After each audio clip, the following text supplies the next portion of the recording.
So when you think about tie-dye, automatically your head just takes you to the 60s and 70s with all the psychedelic colours and all the hippie movement and everything.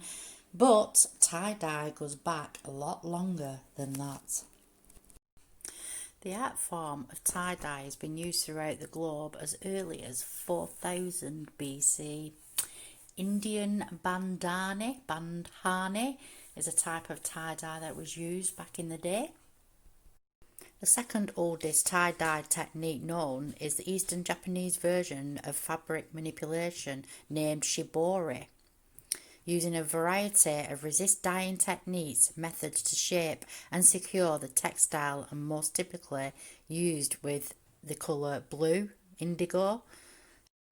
Shabori dates back as far as the 8th century and is still practiced today. And this is the technique that we're going to be having a go at in this video.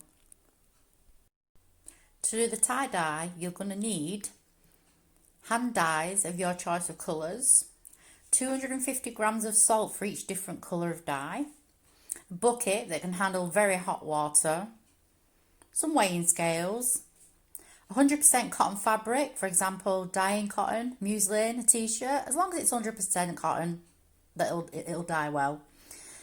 Elastic bands, black-eyed peas, the hard uncooked ones, or you could use plastic beads or bottle lids, they work well too. Rubber gloves, scissors, pencil and a measuring jug is optional. And of course a stick to stir everything. So lay out your cotton on your table and just mark out where you're going to place your beads. So I've kind of got a little bit of a pattern going here. So I put 4 dots across with spacing in between, 3 there and 4 there, and on the other end of the scarf I've done exactly the same, but in the middle of the material I've done a circle with a dot in the middle to see what sort of pattern that creates. You could randomly position the black-eyed peas to create your patterns before you mark them with the dots, just to give you an idea of what you might like. So once you've marked your pattern or whatever design you want on your fabric with your pencil, you get your little black-eyed bean. You put it underneath the fabric and wrap the fabric around it. Like that. And then you get your elastic band and you just wrap the band around. These are quite big bands, these.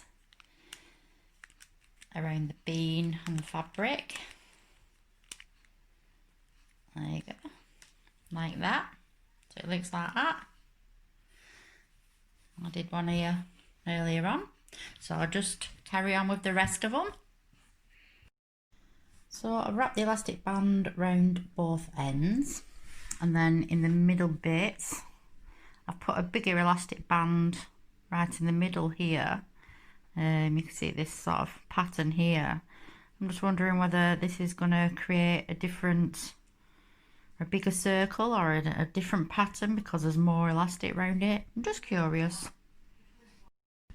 So on this one, I've just folded the fabric in half. I'm just going to try a different method as well of gathering the middle and putting elastic bands around the middle, just to see what effect they have as well. A little bit fiddly. I put some elastic bands that are a lot bigger than the ones that I've used with the black-eyed beans. So I've just put them in there. The next stage is to put some cold water in your bucket and just put in your fabric. Just let it soak there for a minute or two.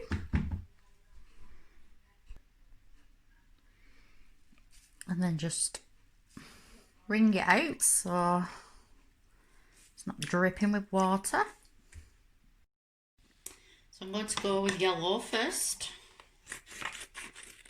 I'm going to add the dye to the jug.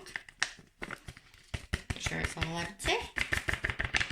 If you notice, I have put a bin liner on the worktop because I don't want to dye any of my work surfaces. You might want to do this outside if you've got a table outside and it's a nice day too. So next you need warm, but not really warm, but not boiling water. So that's 500 ml of really warm water. And you just add that to your dye. Look at that lovely yellow. That's 500 ml of really warm water. And with your stick, give it a good stir until it is thoroughly dissolved. Try not to splash it, then I don't get it all over me.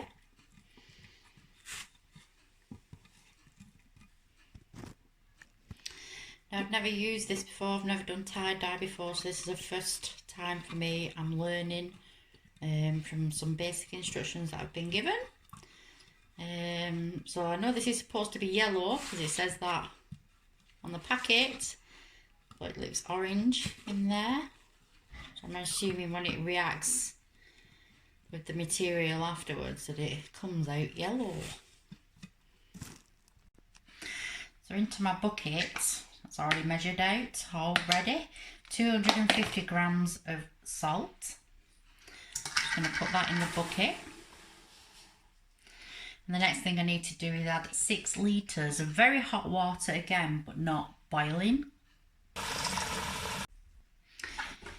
Give it a stir until all the salt has dissolved into the water.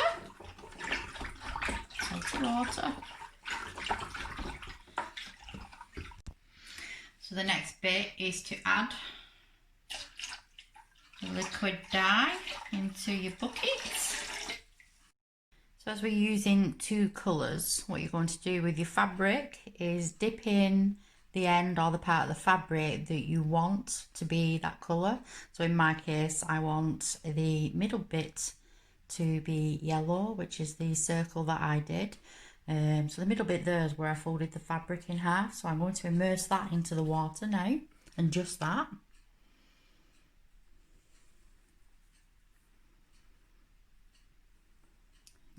That'll do, just about that far. I'm just going to prod it with the stick just to make sure that all the fabric is getting covered.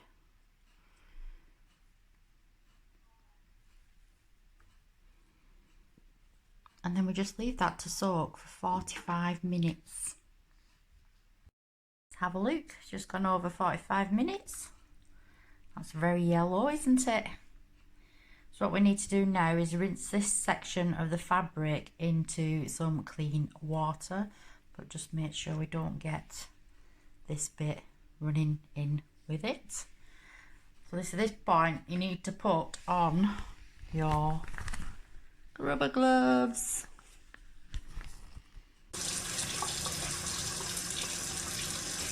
Yeah, take it out gently. Keep this side away from the dyed bit. Just rinsing it, I'm assuming until the water that comes from it runs clear. So we're just going to repeat that process with the next colour dye, and mine's green. I've only just noticed that on the bucket, you can't see it in this light, but on the bucket it's actually got the litres. You can read in certain lights, so I see 6 litres there.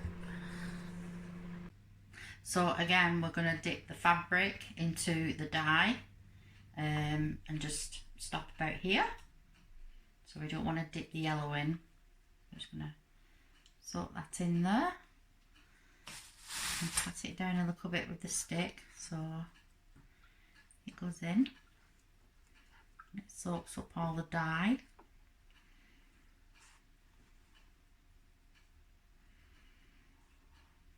Okay. And we'll just leave that for 45 minutes again. Again, after 45 minutes, just rinse it under cold water until the water runs clear. So now it's rinsed, I'm just going to undo the elastic bands. You can use the scissors to cut them, but just be careful you don't cut the fabric. Here goes with this one. I resorted to the smaller scissors.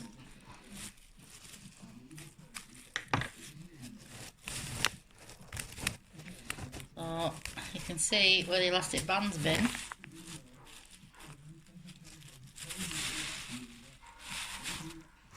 Now I'm just going to take out the beads on the elastic bands in this bit. Ooh. I'm loving this. Just the shapes, the patterns. You can see already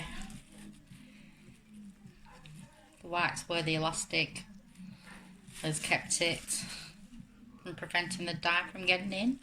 Some nice patterns coming up here. So it's just drying on the line. You can see where the peas have been there.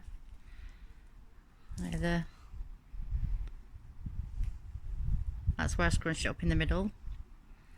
I just love how it all kind of just blends in really nice, and that's the circle bit in the middle.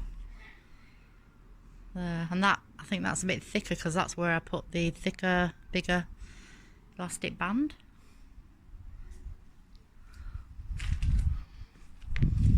That's that one. However, I got an old white t-shirt out.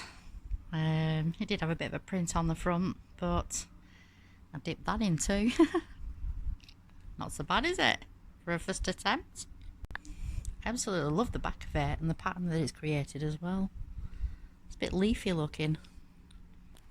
You could use it as a scarf. You could, if you've got a sewing machine, or if you wanted to hand sew, just hem it.